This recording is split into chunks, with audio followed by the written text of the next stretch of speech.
नमस्कार, स्वागत है आपका। आपके साथ मैं दीपेश बरगले। चलिए खबरों की शुरुआत करते हैं और सबसे बड़ी खबर से बुलेटिन की शुरुआत करते हैं। मुख्यमंत्री भूपेश बघेल ने नक्सली समस्या को लेकर बड़ा बयान दिया कि उन्होंने कहा है कि नक्सली भारत के संविधान पर विश्वास करें और हथियार छोड़ दें। इसके बाद सरकार उनसे किसी भी मंच पर संवैधानिक तरीके से बातचीत करने के लिए तैयार है। सीएम ने पूर्व सीएम रमन सिंह पर निशाना साधते हुए कहा कि आखिर 15 साल में नक्सलियों से बातचीत की पहल क्यों नहीं की गई। देखिए, नक्सली क्या करते हैं, किसका समर्थन करते हैं, किसका विरोध करते हैं, उससे हमें कोई लेना देना नहीं है। 15 साल तक क्या करते रहे, क्यों बातचीत नहीं की उनसे, बातचीत का आधार क्यों नहीं तैयार किया।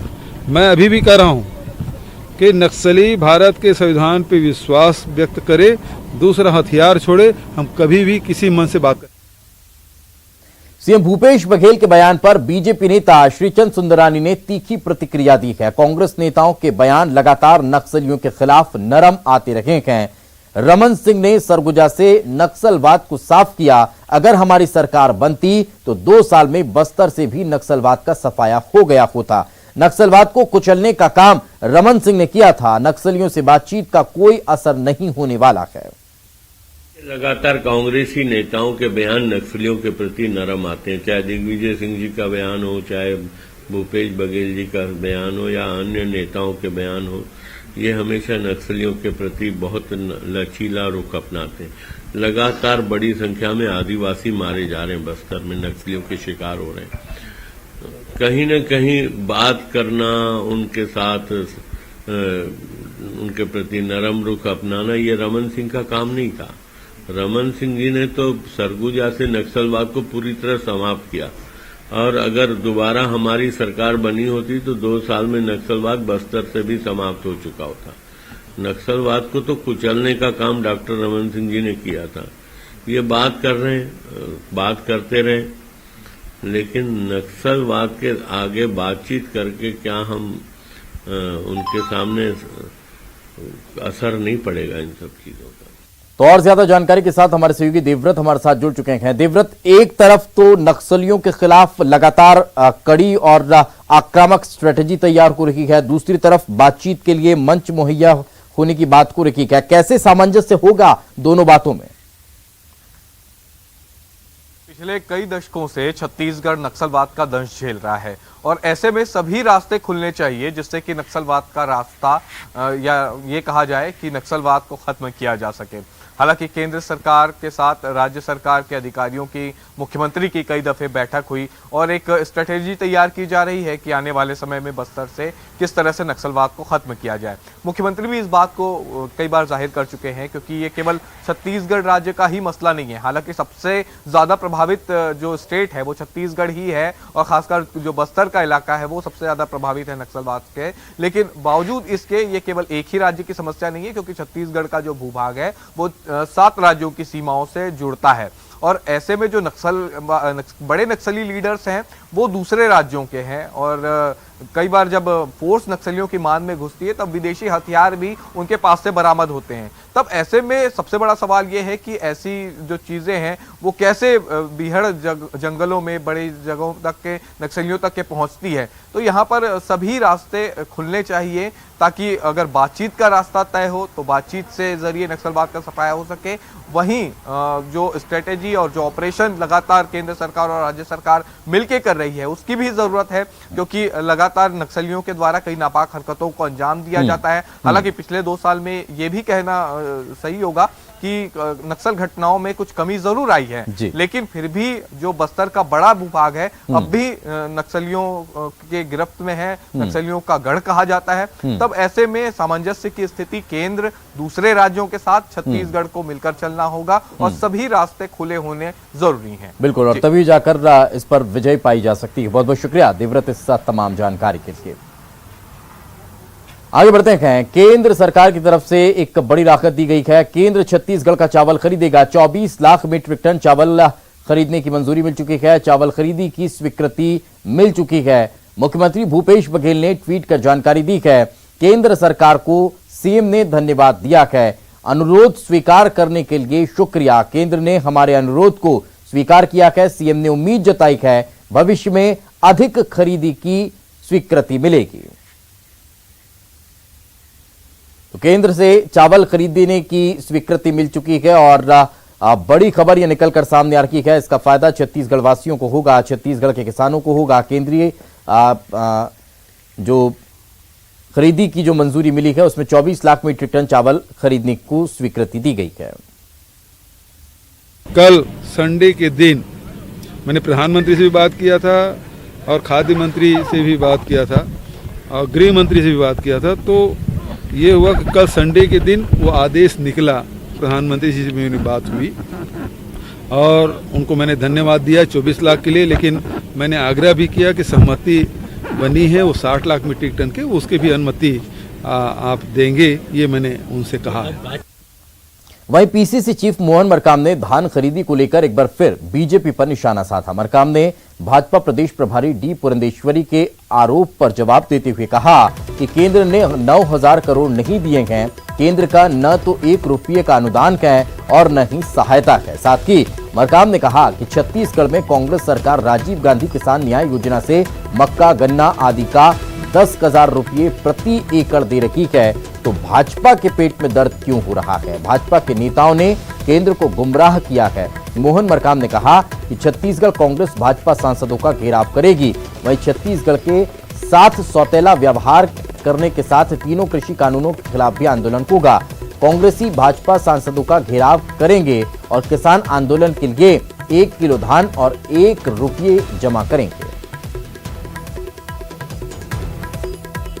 जो छत्तीसगढ़ में धान खरीदी हो रहा है उसको भारतीय जनता पार्टी बाधित करने का प्रयास कर रही है। केंद्र सरकार छत्तीसगढ़ भाजपा नेताओं के मंशा के अनुरूप धान खरीदी पर तमाम तरीके के अड़ंगेबाजी लगा रही है। 9,500 करोड़ रुपया का लोन मार्केट ने नेशनल कोऑपरेटिव डेवलपमेंट कॉरपोरेशन से लिया, जिसका ब्याज राज्य सरकार मारपेट करेगा।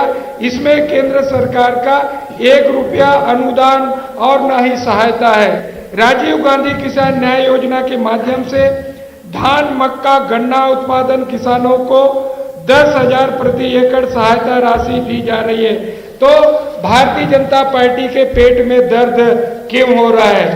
पूर्व मुख्यमंत्री माननीय डॉक्टर रमन सिंह, भाजपा के 9 सांसदों ने केंद्र सरकार को गुमराह कर छत्तीसगढ़ के किसानों को मिल रहे प्रति एकड़ 10,000 की सहायता राशि को बोनस बताकर सेंट्रल पूल में लेने वाले पूल के चावल पूर्व में दी गई 60 लाख मीट्रिक टन चावल के कोटा को कम कर 24 लाख मीट्रिक टन किया गया।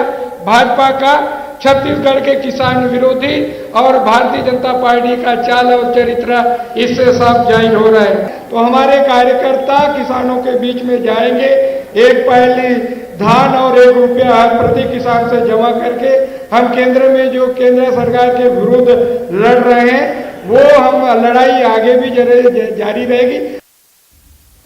कोरबा को सीएम भूपेश बघेल ने करोड़ों के विकास कार्यों की सौगात दी है। कोरबा के ओपन थिएटर घंटाघर मैदान में आयोजित कार्यक्रम में सीएम ने 836 करोड़ रुपए से अधिक लागत के 883 विकास कार्यों का लोकार्पण और शिलान्यास किया। उन्होंने 776 करोड़ रुपए से अधिक के 159 विकास कार्यों का भूमि पूजन किया। साथ ही करीब 61.5 करोड़ के 38 विकास कार्यों का लोकार्पण भी किया गया है। इसके साथ ही मुख्यमंत्री ने विभिन्न योजनाओं के तहत 686 हितग्राहियों को करीब 7.5 करोड़ रुपए का सामान बांटा है। मुख्यमंत्री ने विभिन्न विभागों द्वारा लगाए गए स्टॉलों का जायजा भी लिया है।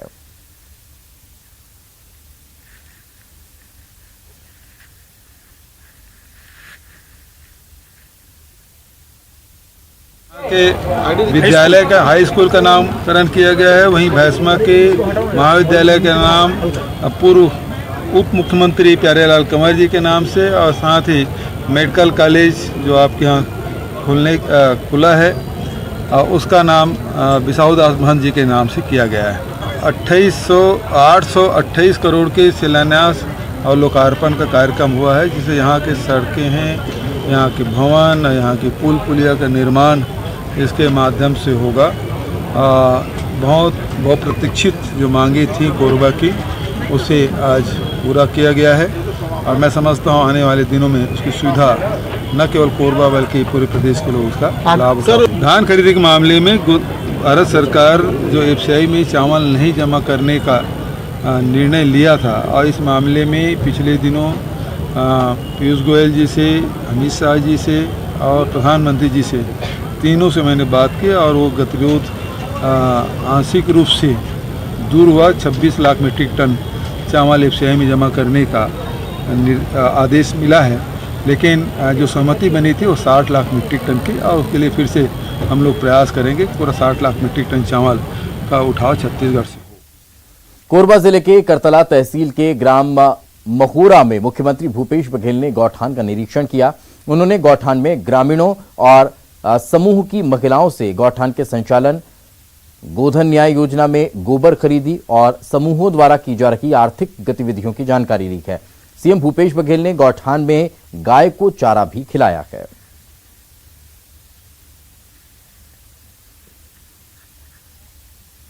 बिलासपुर में सीएम भूपेश बघेल ने बिल्हा विकासखंड के ग्राम सेलर में गौठान का निरीक्षण किया है। मुख्यमंत्री ने गौठान के निरीक्षण के दौरान ग्रामीणों, महिला स्वयं सहायता समूह के सदस्यों से चर्चा की। सीएम को बताया कि गौठान से कैसे लाभ प्राप्त कर सकते हैं, गौठान से ग्राम स्वावलंबन और ग्रामीणों को रोजगार कैसे मिल सकता है।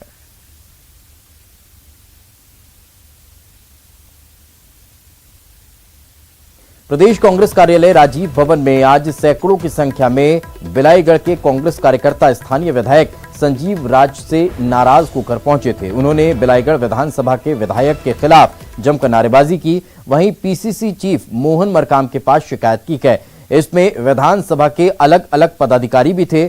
उन्होंने जहां विधायक पर कार्यकर्ताओं से उदासीन व्यवहार करने का आरोप लगाया, वहीं उनके राज में अराजकता बढ़ने की भी बात कही है। मोहन मरकाम ने उन्हें मुख्यमंत्री से इस संबंध में बात करने का आश्वासन दिया है।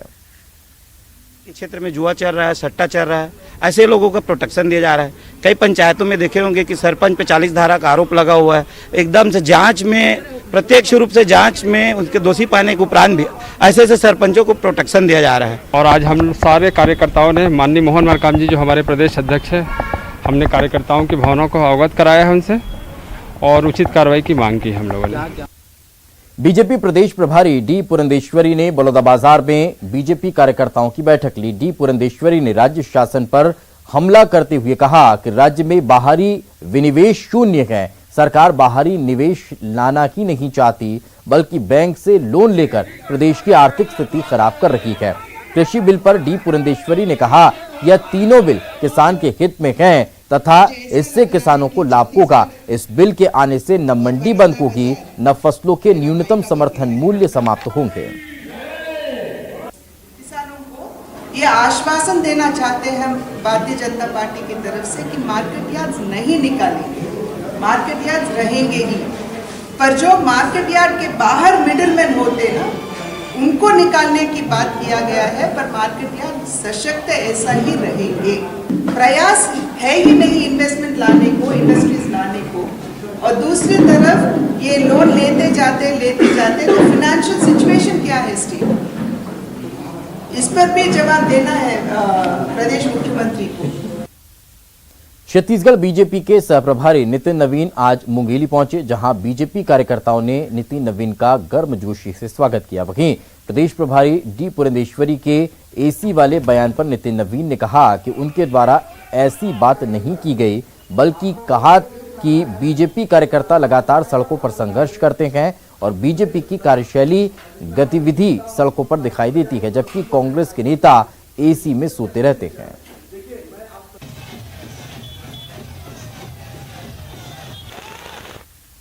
छत्तीसगढ़ के आबकारी मंत्री कवासी लखमा आज अपने जन्मदिन के अवसर पर राजनांदगांव जिले के धर्मनगरी डोंगरगढ़ पहुंचे, जहां उन्होंने विश्व प्रसिद्ध मां बम्बलेश्वरी मंदिर में पूजा अर्चना कर प्रदेश की खुशहाली की कामना की।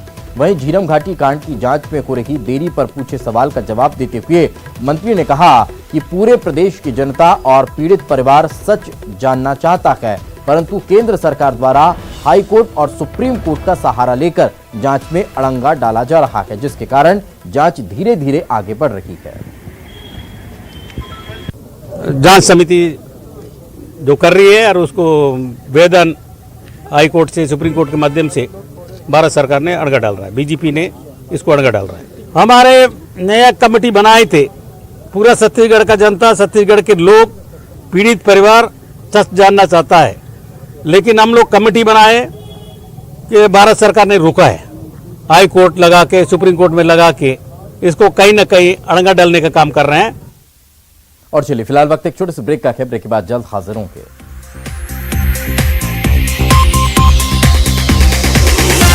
के बाद एक बार फिर आपका स्वागत है। और इस बीच मध्य प्रदेश से एक बड़ी खबर निकलकर सामने आ रखी है। बालाघाट में 100 से ज्यादा नक्सली घुसे हैं। इंटेलिजेंस को घुसपैठ के इनपुट मिले हैं। छत्तीसगढ़, आंध्र प्रदेश से ये नक्सली घुसे हैं, इस तरह की जानकारी मिल रही है।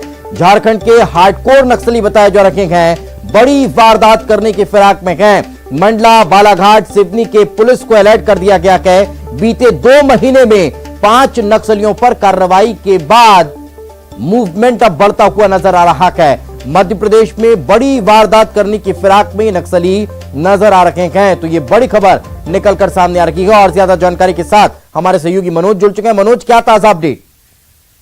जी बिल्कुल, इंटेलिजेंस को ये इनपुट मिला था कि जो नक्सली वारदात के दौरान कई नक्सलियों को 5 महीने में जो वारदात हुई उसके मुठभेड़ में कई नक्सलियों को पुलिस ने मार गिराया था। और यही कारण था कि जो लगातार मूवमेंट की जानकारी लोकल पुलिस को मिल रही थी, उसी इंटेलिजेंस इनपुट के आधार पर अब इंटेलिजेंस को ये इनपुट मिला है कि 100 से ज्यादा ऐसे नक्सली हैं जिनका मूवमेंट मध्य प्रदेश में लगातार बढ़ता जा रहा है। और ये हार्डकोर नक्सली हैं जो कि बड़ी वारदात को अंजाम मध्य प्रदेश में दे सकते हैं। यही कारण है कि बालाघाट, सिवनी और मंडला में अलर्ट जारी कर दिया गया। इंटेलिजेंस के इनपुट के बाद वहां पर पहले से ज्यादा गश्त और फोर्स को बढ़ाने का बिल्कुल, तो अलर्ट कहीं ना कहीं अब मध्य प्रदेश के जिलों में भी देखने को मिल रहा है। बहुत बहुत शुक्रिया मनोज इस तमाम जानकारी के लिए।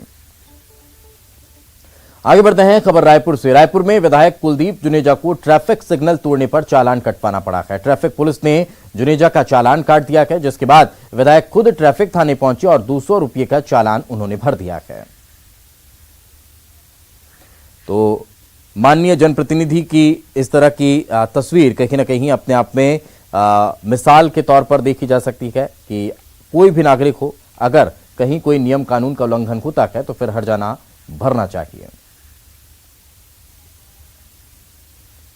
उधर धमतरी में एक मंचले को अश्लील कमेंट करना काफी महंगा पड़ गया। सिहावा थाना क्षेत्र के सोनामगर गांव में जब राह चलते युवती को एक युवक ने अश्लील कमेंट किया तो युवती ने सड़क पर ही युवक की पिटाई कर दी, जिसका वीडियो जारी हुआ है और वो अब जमकर वायरल हो रहा है। आप वीडियो में साफ तौर पर देख सकते हैं कि किस तरह से जब युवती ने अपने तेवर कड़े किए तो युवक के सारे तेवर ठंडे पड़ गए और युवती ने मंचले को सबक सिखा दिया। जैसा कि आपके द्वारा मुझे बताया गया, अभी तक इस संबंध में हमारे थाने में अभी तक कोई रिपोर्ट नहीं आया है। यदि इस संबंध में कोई रिपोर्ट आती है तो थाने के द्वारा वैधानिक कार्रवाई की जाएगी। नहीं, ये तो जैसा कि दिख रहा है, आप वीडियो दिखाए, उसको यदि छेड़ा है तो निश्चित रूप से उनने सबक सिखाया है। और इसके साथ इस बुलेटिन में फिलहाल इतना ही। खबरें लगातार जारी हैं।